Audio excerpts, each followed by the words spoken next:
Hello friends, welcome to my YouTube channel Dharma's world. Friends, ఏపీడిఎస్సికి సంబంధించి selection జాబితా బహిర్గతం చేయాలని చెప్పేసి అనేక మంది డిమాండ్ చేస్తూ ఉన్నారు. ఇక్కడ మీరు గమనించినట్లయితే ఏపీడిఎస్సికి ఇప్పటివరకు సెలక్షన్ లిస్ట్ ఇవ్వకుండా సర్టిఫికేట్ వెరిఫికేషన్ చేయటం ఏంటి, ఇదంతా గూడు పుటానిలాగా ఉంది, ఇదంతా మోసం కుట్రలాగా ఉంది, లేకపోతే ఇందులో పారదర్శకత లేదు, ఇంతకు ముందు జరిగిన డిఎస్సీలాలు ఇది లేనే లేదని చెప్పేసి అభ్యర్థులంతా గంకులు పెడతా ఉంటే ఇంకో పక్క ప్రజాప్రతినిధులు కూడా ఈ విషయాన్ని లేవనెత్తూ ఉన్నారు. అలాగే వివిధ గ్రూపులకు సంబంధించిన సంఘాలు కూడా దీని గురించి మాట్లాడుతూ ఉన్నాయి. ఇక్కడ గమనించండి, డిఎస్సీ సెలక్షన్ జాబితా బహిర్గతం చేయాలని నల్లపల్లి గారు పేర్కొనడం జరిగింది.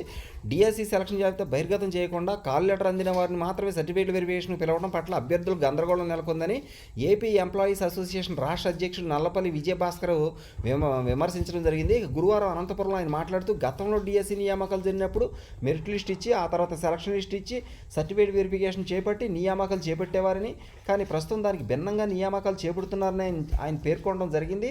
ఇక్కడ ముఖ్యంగా ఏంటంటే డిఎస్సీ అభ్యర్థులకి చాలా అన్యాయం జరుగుతుందని, ముఖ్యంగా ఈ యొక్క సెలక్షన్ జాబితా పెట్టకుండా అసలు కేవలం ఈ యొక్క కాల్ లెటర్లు అందిన వారు మాత్రమే వెరిఫికేషన్కి రండి అనటంలో అసలు అర్థం లేకుండా పోయింది. ఎక్కడ చూసినా కానీ పారదర్శకత లోపించినట్లుగానే కనిపిస్తుందని అభ్యర్థులు వాపోతున్నారు. ఇంకో పక్క వివిధ రకాల వ్యక్తులు కూడా దీని గురించి చెప్తూ ఉన్నారు. ఇక్కడ మీరు గమనించినట్లయితే సెలక్షన్ జాబితాను బహిర్గతం చేయకుండా కాల్ లెటర్లు అందిన వారిని మాత్రమే సర్టిఫికేట్ వెరిఫికేషన్కి పిలవడం పట్ల అభ్యర్థులు చాలా గందరగోళం ఉంది. ముఖ్యంగా కొంతమందికి సర్టిఫికేట్ వెరిఫికేషన్కి కాల్ లెటర్ వచ్చినప్పటికీ ఇది కేవలం టెస్టింగ్ కాల్ లెటర్ మాత్రమే అని చెప్పి వెనక పంపేసిన సందర్భాలు కూడా ఉన్నాయి.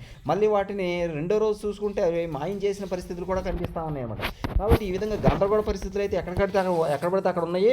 కాబట్టి అభ్యర్థులంతా కూడా ముఖ్యంగా డిమాండ్ చేస్తుంది ఏంటంటే కాల్ లెటర్ అందిన వారికి ఈ యొక్క సెలక్షన్ జాబితా ముందు ప్రకటించాలి, ఆ తర్వాతే వెరిఫికేషన్ చేయాలన్నట్లుగా ఇప్పుడు మాట్లాడుతూ ఉన్నారు. కాబట్టి అభ్యర్థుల యొక్క ఆలోచన కూడా ఒకసారి ఆలోచించాల్సి ఉంటుంది. వాళ్ళు కోరుకునే విధంగా చేస్తే ఇంకా పారదర్శకత లభిస్తుందని చెప్పేసి భావిస్తూ ఉన్నారు. Thank you so much for watching me. Please share this video and subscribe my channel.